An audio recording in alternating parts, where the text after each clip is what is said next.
Hey, Manetta. Hi, Tanya. How are you today? Hey, it's been one of those mornings, one of those mornings, one of those mornings, but all is good. How are you? I am doing well today. You're absolutely right. I don't know what kind of Friday this is. Is it Freaky Friday? Because today has been an interesting day on my end as well. But we're here, and as always, excited to be here, excited to talk about all things financial, all things important to our community. Absolutely. But before we even go into talking about our community, you know that we have been doing some crazy things this week because Yes. we have taken our health into a whole different level. So, as we exercise and walk, you and I have decided with another small group of people have decided Yes. to do a 10-day raw. And Yes. it has been, we are on day 6 of our Yes. Can you 10-day believe raw. it? I Um, wasn't sure I was going to make it. we So, have 4 days to go. Yes. 1, 2, 3, 4. But it was something that we decided to do in reference to just kind of getting our numbers in order. So we've been exercising and walking, and you guys have seen us doing that. And so now we decided that we would, change the diet. And everybody talks about the way that you eat, the way that you eat, the way that you eat. Okay, so and I have honestly told you that I am a fat vegetarian, and I have decided that I am no longer going to be a fat vegetarian. And over these next 2 years, I am going to look like a real vegetarian, nice, fine, and slim and sexy. And as I get ready to roll into the big, that number, so I still got 2 years to get there, but taking this on has really been a challenge because even though you eat a lot of fruits and vegetables as a vegetarian, there's certain things that you take out of your diet, and but this has been very good for me because at least I'm learning how to prepare a vegan raw meal, and it still tastes good. well, that's what I've learned. I have learned that now I'm not saying so that I'm going to stay um, vegan, Okay. so because this is about the detox for me. It's about flushing my system, making, getting my numbers together, things that I need to do, for me and for my health. So, we're always talking about health. So we're putting our health, where our mouth is, so to speak. We're always talking about health is wealth, and all of that. So you know so the opportunity to do this was exciting and was a bit challenging. But what I found was after the first few days, and learning how to work with natural herbs and spices, I found that the food isn't that bad. I mean, there's some things that I've learned to eat that I haven't eaten before, but I was open to trying it. And sometimes you have to be open if you want something different, right? What's that saying? If you want something different, you have to be willing to do something different. Yep. So I've been willing to do something different, and it hasn't been bad. And I'm on day 6, and I haven't had any cheese, Me neither. No. right? Uh, the list could go on, the things that I enjoy having. But when you focus on you know things, when you really commit to things, right? And it's Mhm. always about what you feed your mind, right? When you tell your Right. mind that you're really going to do something, it's like your mind already starts to do it, and gives you that extra boost that you need, and that reminder that you need, that hey, this is what you said we're going to do, and this is what we're doing. So it's been great. I'm excited to get to day 10, and then we have a 30-day plan. Yeah, we do. A Yeah, 30. we got 30-day plan. Yeah. you know. And what was really kind of hard yesterday is that my husband and brother-in-laws decided to prepare um, salmon tacos and these things that they call, I don't know, it was stuffed wontons. They had stuffed salmon and cream cheese and herbs and stuff inside these little wontons, and they fried them. It was okay that they were putting it together. I didn't have a problem with it. But the biggest thing was when I left the house and walked back in and smelled all of that fried whatever deliciousness in the house. I was like, oh my God, I got to go and eat something. So I found a salad to just get rid of that urge. But anyway, so we're going to make it, Renetta, I think. Yeah, I think we are. We're at day 6. And so, you get past day 3, I think we're in. And we're in because now I'm the same. And in my home, I'm like, okay, cook whatever you want. I'll be okay. And the challenge is going to be this weekend, I'm going to be out of town. Ooh. So, that'll be a challenge. You guys know I sometimes say I'm a foodie. I like to try different foods from different places. And, I'm going to be in a larger city where there are more food options. But I need it. No, I'm prepared. I'm mentally prepared. So, so it's good. It's good. Yes.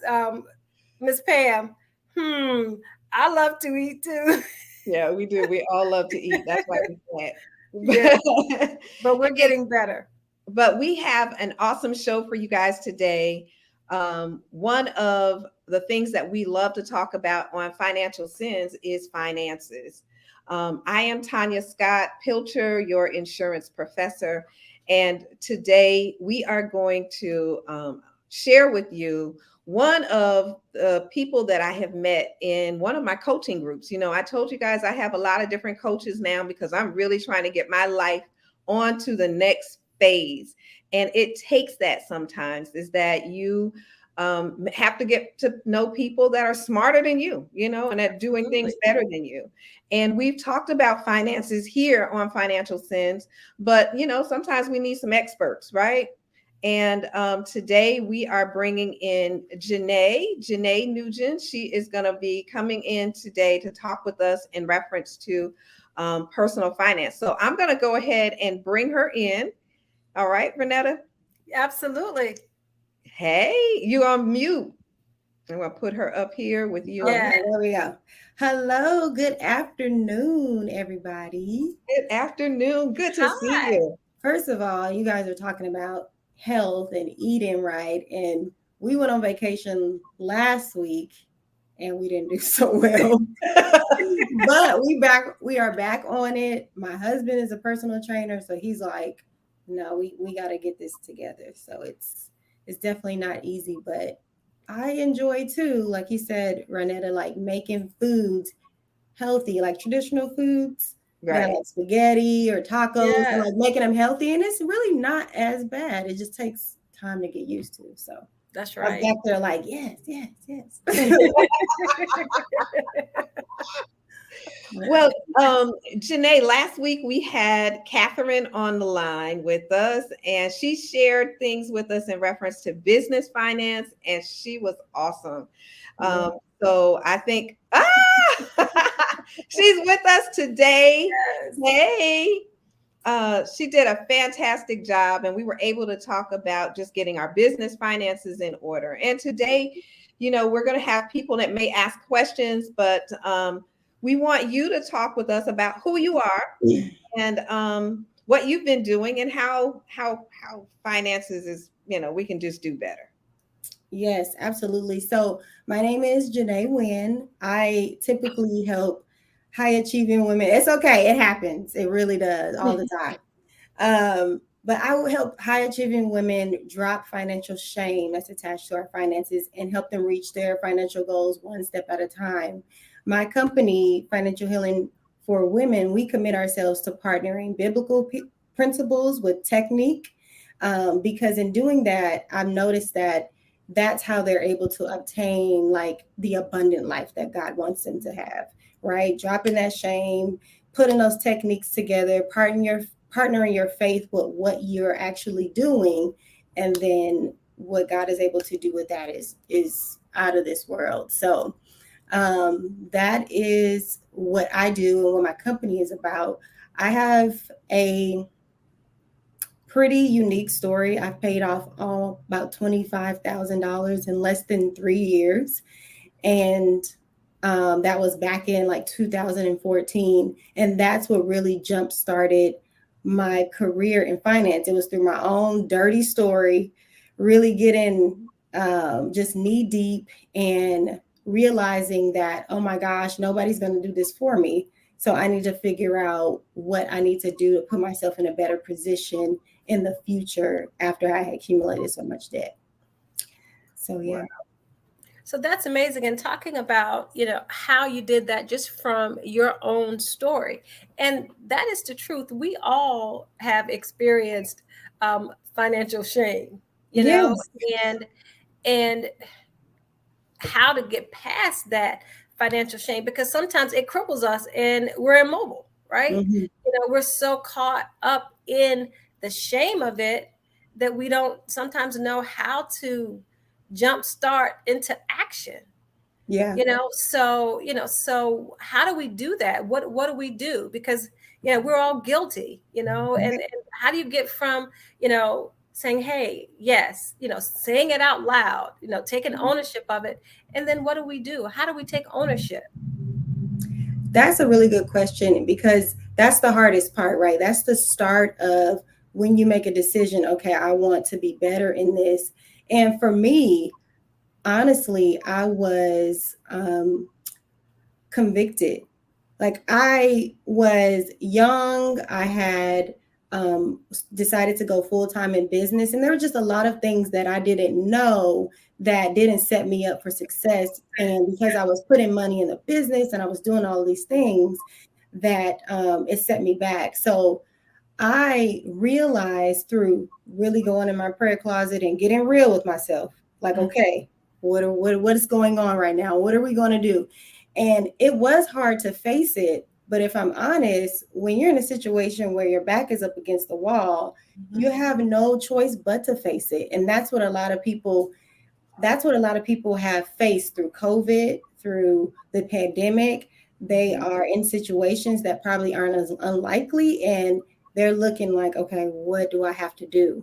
Right. So I think you get to that point where your back's up against the wall and you just have to look at it. You just have to face it. And so how I was able to get past that point, that was step number one. Like, I got to the point where I was tired, I was frustrated, I, was just not in a good place. And I had to face it and say, what do I need to do to get my life to the next step? And what God told me is I needed to get in order. And I knew for me, that was set yourself up to have more income, number one, right? There's Right. two ways to get your finances in order. It's either you need to decrease some expenses, maybe you're living outside of your means, or you need to increase your income, right? And for me, during that time, I had to do both. But step one was go pursue some type of employment. And that's not everybody's story, but that was mine. And from there, I also started to decrease my expenses. So how from my phone bill down to my rent, down to every little thing, because what I would needed to do was allocate those extra funds to get out of the debt. And that's what I did. So I know that's a long way to go answer your question, but number one is face it and then start to actively pursue whatever is next for you. So if you know you need more income, then that's the step. If you know there's some expenses that are out of whack, then that's the step, right? Yeah, but I get so afraid to cut the cable, because I might have someone over and cannot explain why we just have basic. So Yes, that's the kind of stuff that, some of us are afraid to let go of, I get it. And we always, we're 100%. trying to impress others. And that's part of the issue. That's where the shame lies, is nobody is better than the other person. And you have to look at it this way. And this is how I looked at it, because I'm a very forward thinker. 5 years from now, am I going to be in the same place because of some cable? because I did have cable and I did cancel it because it wasn't as important. The pain of having the shame with a friend wasn't as important as the pain that I was going to experience 5 years from now and still be in the same place. And so they ain't paying your bills. So That's do what you got to do for you. Period. Yes, Captain says stop keeping up with the Joneses. Absolutely. We don't know what's going on in their household. They could be behind 3 months and we wouldn't even know. But everything looks good. So it's very important that we stay in our story. We handle what we know we have to handle, because at the end of the next 5 years, they will be asking you, what did you do? Right. How did you get there? And so really, focus on you and not what they think about you. Better, easier said than done. But I'm a person that I don't mind. I don't like to be uncomfortable. I told somebody this the other day, I don't like to be uncomfortable. So the very first thing I always ask is what I need to do. What do I need to do? What do I need to do? Because I don't want to be here no more. And that's just how I'm motivated. Absolutely. Yeah. So in one of the, what is the best thing that we should do to, I guess, put our stuff in order? What is it that we should do? I have no idea anymore. I don't know where to start sometimes. You look at your household, you look at your personal things. And when we talk about the debt, then I'm not sure if I should be dealing with my house or should I be dealing with my personal credit card things, or does that mean not to buy anything anymore? Where should I go? I'm just not sure. I love that. That's a really good question. And this one that I get all the time. I love strategy. And so how I was able to pay off the debt so quickly was prioritizing which debt was going to put me in the worst position long term. So let's say that a person has personal loans or credit cards or student loans and a mortgage, just those four. How can I do four? Use your other hand. The things that are going to affect you the most initially are the credit card debts and the personal loans, because they are going to ramp up so much so quickly, especially with credit cards. So I say with most people to start there, because there's no running from that. It just accumulates, it builds up, it builds up, it builds up, and it becomes like, oh my gosh, it's impossible to get out of this. Your mortgage is your mortgage. We don't need to worry about paying off our house in this very moment if we have all those other small debts lingering, affecting us. So yeah, start with those credit card debts, start with the personal loan. And it doesn't matter which one, but it depends on what method you want to use. There are lots of different methods to pay off debt. There is the snowball, which is pretty popular, right? There's the avalanche, and then there's a challenge method, which is one that I created. And in these three methods, it just helps you strategize a plan so that you can start with the smallest debt and work your way up. So when I work with my clients, I tell them, don't focus on the big number. Set aside one debt, just one, and then allocate an amount of money that you can, right? And then you just build on that. And when they focus on the smallest part of the debt, they don't feel as like overwhelmed, because it can be overwhelming, but you have to do a little bit at a time. And that makes a huge difference. People are too worried about the big, getting out of it. Just worry about taking some small steps. I promise you will get there. So you mentioned that there are three ways, right? Mm-hmm. The snowball, the avalanche, and then you mentioned something that you've created yourself, which is the challenge. It's called the challenge method. Challenge method. The reason why I love this is because it gave me flexibility. So with the challenge method, I was able to challenge myself to save a specific amount of money. And after the challenge was over, I had the opportunity to put that towards my debt or I could save a portion of it. Or so I like that aspect of it, that I get to save or pay off the debt. So in my personal experience, I had a car that was about $460 something a month, which is the average for car payments for most Americans. And I needed to get that down to about two something. Reason being is I needed to have as much free money as I could have to put towards the other things that I needed to, saving, investing, and all of that, or double down on the payments and just getting the car paid off. So that was the strategy. So I saved up $10,000 and I went to the bank, and I'll never forget when I went to the bank, the guy was like, what did he say? He was very surprised that I was coming in to put that amount of money on a debt. And it, I can't even explain his responses to me. I'm like, yeah, because we're trying to get out of debt. You know, you're not used to seeing people like me coming here with cash, but this is what's happening. But that's what it is. It's just you challenge yourself to save an amount. You take that amount and you drop it on the debt. And people typically do that at once their small debts are all paid off and they got this big debt left. So like a $20,000 car loan or something like that. They can pay the minimum balance every month and then save up that amount towards that challenge method.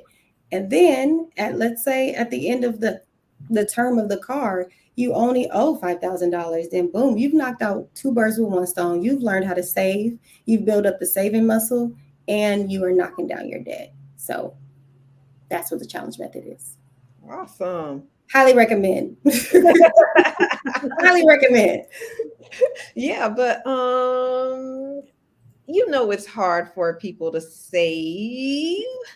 And so I guess if we do actually challenge ourselves, that would be the best thing to do.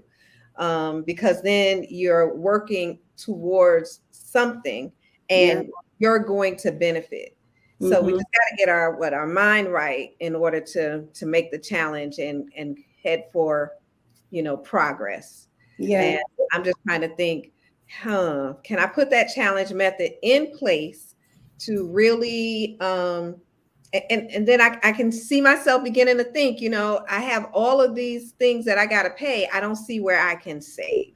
So being able to carve out that saving mechanism, where do I carve it out? Do I carve it out at the beginning as soon as I get my check, or do I carve it out when do I carve it out? So what I love about spending plans, people say budgets and people say spending plan, is that it's your plan, right? And your plan is based on your goals. And so I think the mistake that we make when it comes to saving is we don't really have like a goal for the savings. It's just like, I want to save, and it's just like in thin air. We're like, poof, okay, that's gone. And I want to get out of debt. Okay, how? Poof, So in your plan is strategizing where you want to be in the future.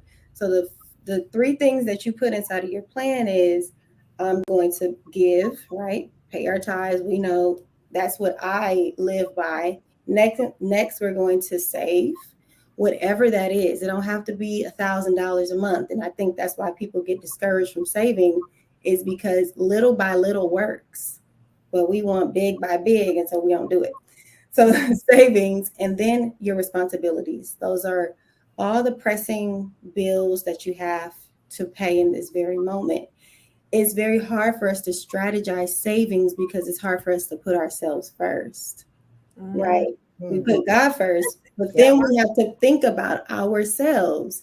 What happens if a job was to just say, we don't really need you anymore, which is happening right now in the upcoming recession. Have you set aside some funds to take care of you first? Because they are taking care of them. Right.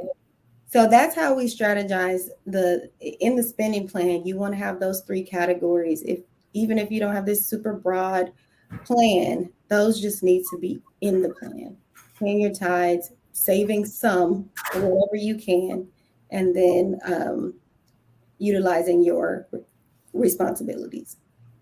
Well, I just want you to know that I ended up getting this recently. Yay!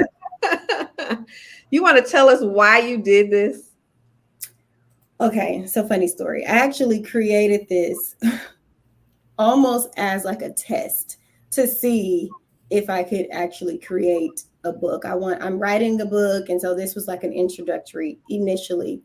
But then once I started to put it together, I was like, I'm going to add scriptures in here, because the big thing about what I love is you cannot get your finances together in your own strength. It's just, in my opinion, it's just too hard, because um, if we have a bad day, we all in our ears. And what do we have that we're relying on to help us? So in the book, it has scriptures at the end of each page that just are good reminders. So when you go and you write and you start talking about, man, I'm struggling with this, or da da da da, you have that as a reminder. And also, it's a centralized location where you can focus on your finances and only your finances. Right. And so that's why I created the book.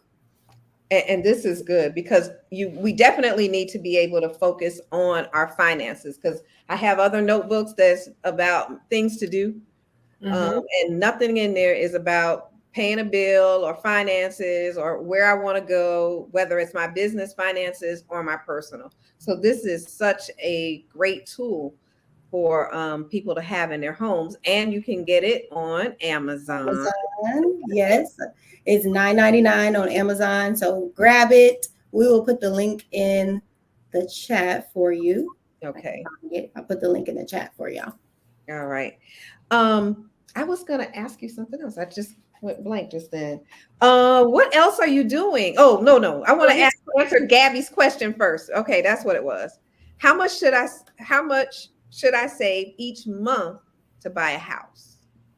Really good question. So, Gabby, the first thing is you want to see what your range is for the home. So, do you want to buy a home that's $300,000? Do you want to buy a home that's $250,000? What is the amount of the home that you want to purchase? And then you need to figure out, are you going to do first-time home buyers? Are you going to do a conventional loan? And once you kind of have those things narrowed down, then you can figure out how much you want to save for a down payment. So typically 10 to 20% of whatever that home price is. And if you go FHA, then it's going to be more on the 10% range, maybe even lower, like 5%. But if you're going conventional, then you want to try to have at least 10% of whatever the price of that home is.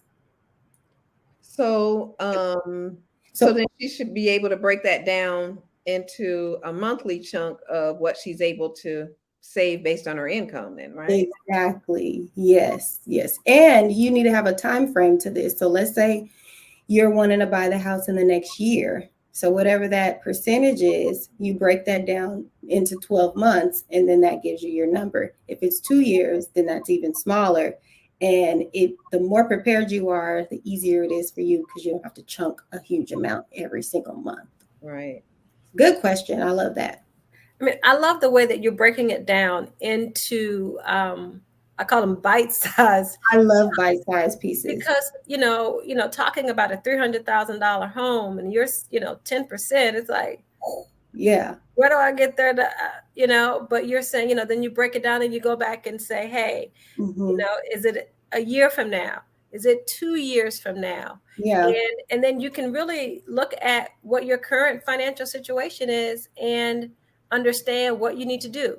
As you said earlier, whether it's cut some things that you have or increase your income, whatever that means, so that you can carve out that extra money. And I love that, because otherwise we are overwhelmed. So overwhelmed. Our finances are they're overwhelming, especially with, when you're not in a good financial place, that it's overwhelming trying to get back there. If you have, if you've been there, and then, of course we say life happens, like you said, we could be on a job and, they're downsizing right now, Yeah, they are. and, our grandmothers, our great grandmother, I remember my great grandmother saying, when I was growing up, if you just put $5 or $10 away every time you get paid, and you're thinking, well, $5 or $10, that doesn't add up. It doesn't make sense, right? It's like, okay. But I remember that my grandmother, my grandparents, they always had a little something tucked away, for that rainy day. When something happened, they always had it. And they didn't make the kind of money that we're making today. Yeah. Yeah. You're right. And as you were talking, like there's so much wisdom that we can learn from our older generation, but also we think a little bit differently now. And so there's that clash, especially with millennials and Gen Z, all the, I don't know what the numbers are. They think very differently, but there is power in both perspectives. And when you were speaking, it reminded me of the ants in the Bible.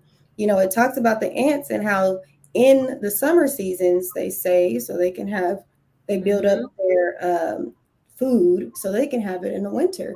These are very small principles that we just kind of get away from, and we start to let it overwhelm us and not understanding that this is actually easier than we think, but it's all our mindsets.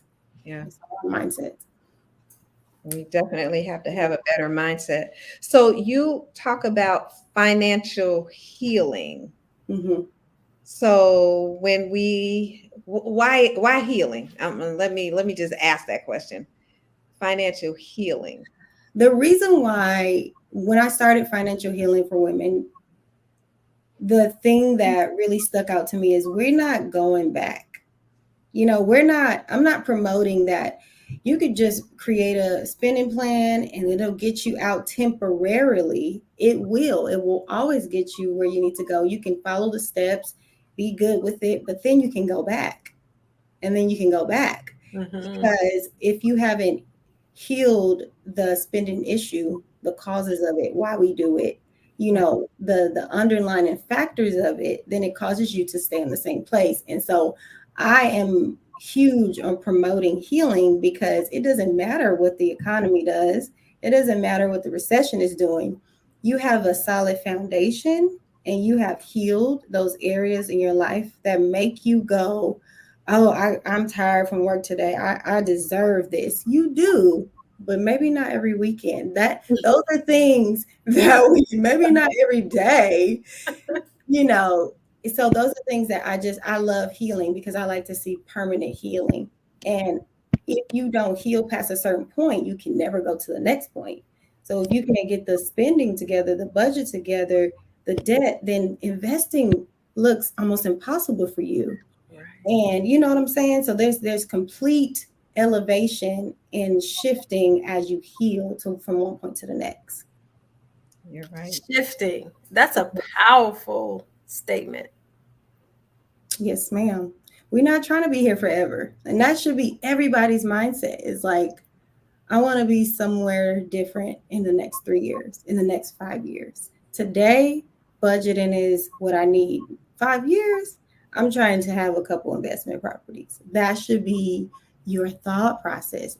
And for the kingdom, who else is going to move it forward than us? That's right. Yeah. That's right. Because we definitely have to get ready for the kingdom. Yes. Kingdom of God. That's right. Yes. So, Janae, you are also doing some other things with women out all over the world. So do you want to tell us about those things that you're doing? Yes. So I recently had a conference, you would say. It's called the Freedom Experience. And so we focus very much on helping them get out of debt, get free from debt, but also we had some speakers come in and talk about insurance, like that's right up your alley, and how they can insure their freedom. And we had also people come in and talk. Catherine, actually, she's here watching. She was there and she was talking about finances and how to do it an easier way. And so I do events every so often. That was actually my first event since COVID happened. So it was super exciting. Mm-hmm. And I also have an academy, the Abundance Academy. And it is for women who really need to understand finances A to Z. And so I take them through my framework and help them strategize a spending plan, their budget, get out of debt. We work on your credit. We talk about investing, and there's tons of different experts that come in and help them with those different topics. So the Abundance Academy. That is, that's awesome. You're talking about the Abundance Academy, and I just heard you mention the dreaded, credit word, right? Yeah. And for many of us and for many people in our audience, the pandemic hit, and everybody's, a lot of people's credit took a plunge because, we didn't have the savings, right? And, we were laid off and you received unemployment, yes, but it didn't equal what that, what your, normal weekly salary was. Yeah. And so people weren't able to pay off credit cards or incurred medical debt. Let's talk a little bit about credit. Once that's happened, what are some suggestions to start that recovery portion? Yeah, so I get all the time people ask me like, Janae, how do I fix my credit? And I tell them your credit is just a byproduct of your behaviors, right? What you do on a daily basis with your spending, your money, your plan. And it's also a direct reflection of debt. And so when I show them what I call the credit pie chart and the different aspects of it, and you focus on the area that you're struggling with the most. So here's the caveat about when you're struggling with income and also you have debt, your credit naturally is going to be affected. When I was in my season, credit was actually one of the ways that helped me be able to sustain living. I had to take out a cash advance on that credit card, but I was actively seeking employment to start paying that off. So that's a hard place to be in, right? Because things just feel like they're caving in on you. But what you focus on the most is trying to get that income back in a better place, decreasing those expenses, and your credit just comes as a byproduct. Credit is just not wave your wand and you can have whatever you want. And that's my issue when it comes to it. It's a great source. It's a great resource. You got to have credit because you got to show them that you can handle debt. And that's the end of it for me. Yeah, you're absolutely right. And you have to, become responsible. And, we keep going back to putting things in the proper order. Absolutely. And I think, for me, hearing you, that connection, making sure that, because there is scripture that supports everything. And if we understand scripture and what it tells us to do, it really is such a wonderful roadmap, right, for our lives. And, and that it also has this financial component to it, if we pay attention to what is written in the word. God first, and and you say ourselves, and as women, if we're talking about women, sometimes we don't understand where we fit. How do we prioritize ourselves when we are the nurturers, right? We're so accustomed to taking care of everyone else. So good. That's so good. And in the beginning phases of creating financial healing, one of the things God told me is Proverbs 31. If you really look in detail about the characteristics of who she is and what she has, like she gets up early, she's got a business, she has her house in order, like her husband trusts her to manage the finances and all this stuff, and we limit her to just that, the caregiver, just the wife, just taking care of the kids. And she's so much more than that. Yes. She is so much more than that. Waking up early, she got her servants girl, she's creating things, she's inspecting a field so someone can buy it. Like, to me, she's a boss. She is a absolute boss. And so I agree with you 100%. Like, we are so much more than that. Yes. Yes, we have to believe that we are. Yes. Yes, yes. Yes. Tanya's just laughing. She's laughing. I think she doesn't know that she's on mute. I do know that I have all of a sudden all of this noise in my background. Okay. So my husband is about to leave and get on an air flight, and he's running late. And so everybody's telling him he's late. So Oh my goodness. screaming, "You're late, you better get out of here." So that's what's going on, and that's why I'm laughing. But you are, so again, here we are having all of these other things going on around us and taking care of, and our finances personally are things that we put in the background. And so, Janae, thank you so much for even sharing and being here and talking about the financial healing that we can have if we begin to put our stuff in order. And so often we just focus in on so many other things. I can tell you one thing, I have planned out how my kids' finances are going to be in order. If I'm not in order, I bet you theirs is, right? So Right. us, and that's what we do.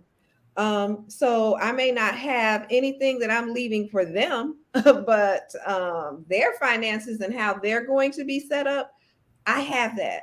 And it's time for us to begin to look at our own finances and our own debt and our own credit, and that there are more things that we can have other than, a flashy bag or red bottom shoes, but we can have property. We can't have cars. We can't have things that we can have a huge bank account. We can have anything that we want at this particular time. We just need to move forward and get our own stuff in order. Yeah. And so that is what's so important today, is that those of you that are out there and that are listening, we want to push that message that it is time for you personally to get your things in order. And today we're talking to Janae in reference to finances. So we're talking about financial debt. We're talking about financial credit. And it is just that time. And Janae is coming to us biblically also. So God is also saying that we need to put it in order. He wants us to have life and life more abundantly. So how are you going to be more abundantly or have anything more abundantly if you don't get it in order? Right? Yep.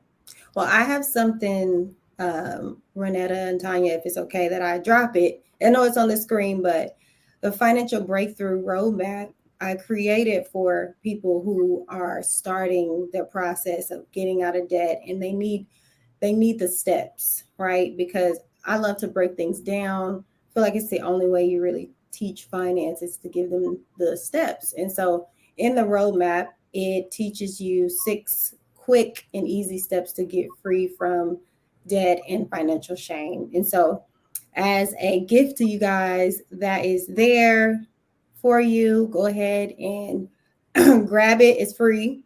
And go ahead and start following it. I love it because it doesn't matter if you have 1 debt, 2 debt, 3 debt. You can use it and start it back over. And it gives you a good roadmap to do that. Awesome. That is great that you would even provide that. So do you remember what's on your step 1 of this roadmap? Because everybody just needs a step 1. Yeah, I believe step 1 is the spending plan. Step 1 is the plan. Let's devise the right plan, a strategy, so that you can even be set up to pay off the debt. It's really hard to just throw a little bit on it without knowing, is it actually are the numbers actually working, right? You can have a debt that's $10,000 and you're like, okay, well, I'll just pay a little bit. I'm paying $100 on it each month. That $100 is getting eaten up by interest. Right. So you never see the light at the end of the tunnel without the proper plan and strategy. Well, Janae, you also have a coaching session. If people want to get some help, because a lot of times we can't do it by ourselves. You want to talk a little bit about that? Yeah, so in the Abundance Academy, the very first thing that we do is a 90-minute coaching. So in that coaching, we talk about your goals. What are you trying to reach? We strategize the plan. I then there with you build the plan with you. So we build the spending plan out. And then my goal is to help you save at least $500, up to $500 right there on that phone call. And it's easy for me to do because I can see numbers. And when partnering with you and we talk about what's important, what's not important, what's, where the goals are, we can do that pretty easily. So when the women get in the Abundance Academy, they have that first initial call with me before we hop into the academy. Okay. And then when they get into the academy, how do you guide them?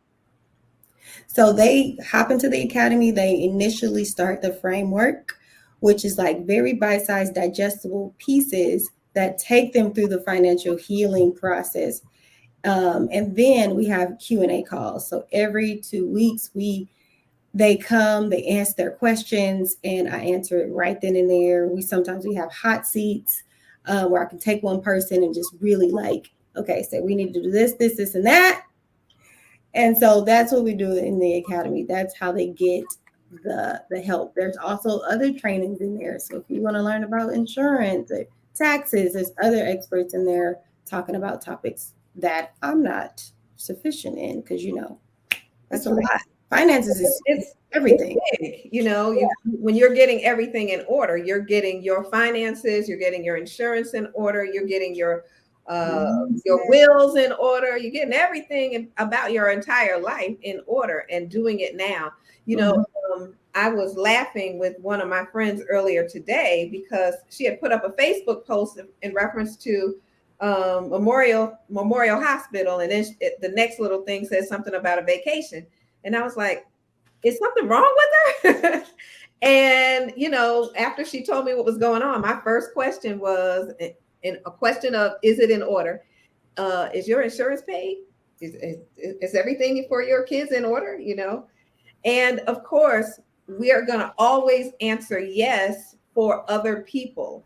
But now, is it really ready? Have you really put your things in order? Mm-hmm. And, finances, in order for us to move to the next level, there's so many women out here now trying to start businesses, and you got to have it in order. Yeah. And that's huge because a lot of people say, well, can you help me with my business finances? And I'm like, yes, I can. The foundation of your business comes from your personal. But whatever you do in your personal finances is what you're going to do in your business. So if you budget just off looking at your bank account and seeing what you got left, the same thing we're going to do in our business. And so one definitely affects the other. And it's important to start with your personal before you even go into a business. So, Janae, if anyone wants to reach you to become a part of your class, a part of your coaching, or just say help, how do they go about reaching you? So you can reach out to me on Facebook or Instagram. I'm Janae Wynn on Facebook and J Favored on Instagram. If you're interested in services, just reach out to me. You can also go to www.jointaa.com if you're interested in the academy and you want to sign up. Wonderful, wonderful. I can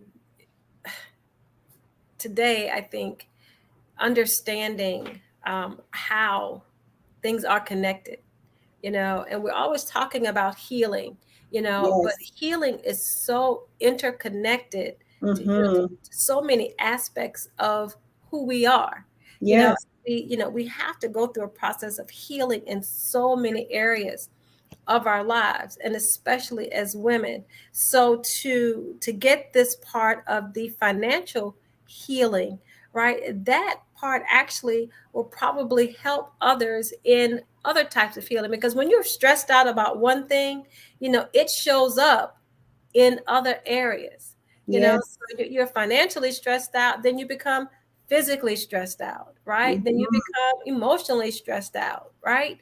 And, we have to learn, that we have to heal all those areas of our lives so that we get that whole healing that we need. You're right.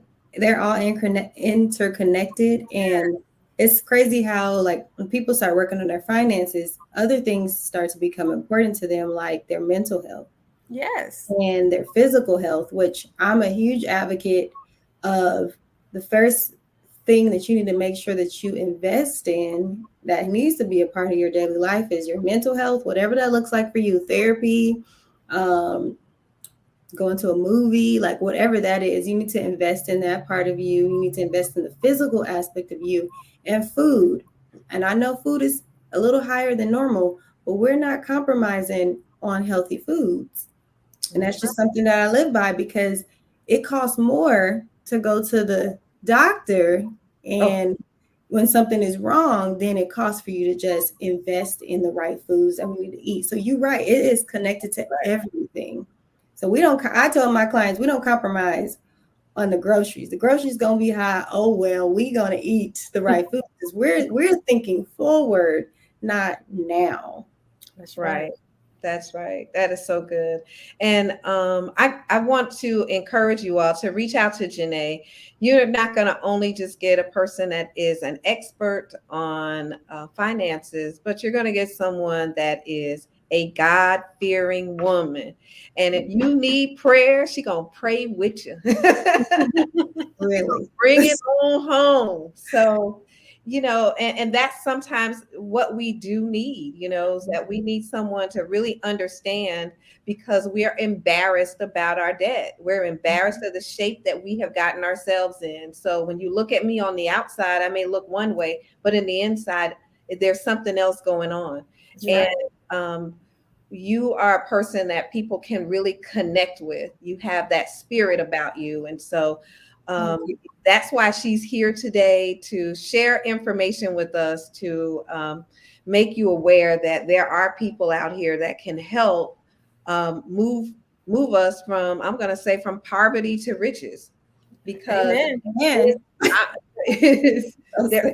are some options and things that we can do to get there. Yep. So it is totally up to us, and it's totally up to our mind. And so we want to thank you so much. I'm going to let you go ahead and finish up, Janae, because we're going to close out in just a second. If there's anything else you want to share with our audience today. I first just want to say thank you guys for having me on. There's not a lot of podcasts or live where I feel comfortable speaking about finances from a biblical lens. And so thank you for providing that space, and for so many other people that come on here that are giving their expertise. So this was by far probably one of the easiest conversations that I've had in a long time. So thank you. And to everyone who is watching, I pray that you really listened in, really download the Financial Breakthrough Roadmap. Contact me if you need help. There is no shame. Like, you good. We done all been here, done that, bought the t-shirt. So and wore it. More than once. Yeah. Exactly. Yes. Great. Thank you so much. As we close, I am Renetta Milner Gardner, and always I say, make it a great day. And I am Tanya Scott Pilcher, your insurance professor, and always live life like there is no tomorrow. So we look forward to seeing you all next week as we talk about some back to school things possibly. And if not, we'll be talking about something that will definitely be a light in your life. So you guys, we'll see you later. Thank you, Janae, again for being with us. Thank you.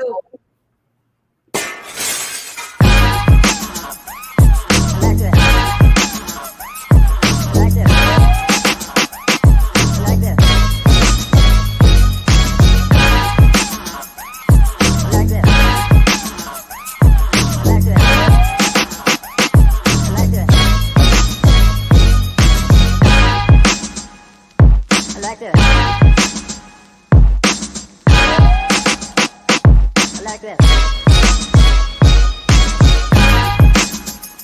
I like this. I like this.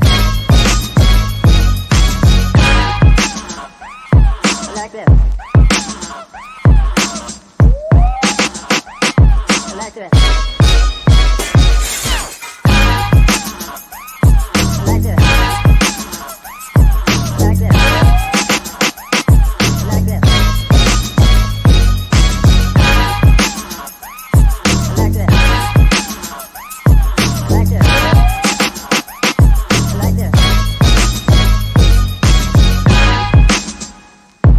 Like this. I like this.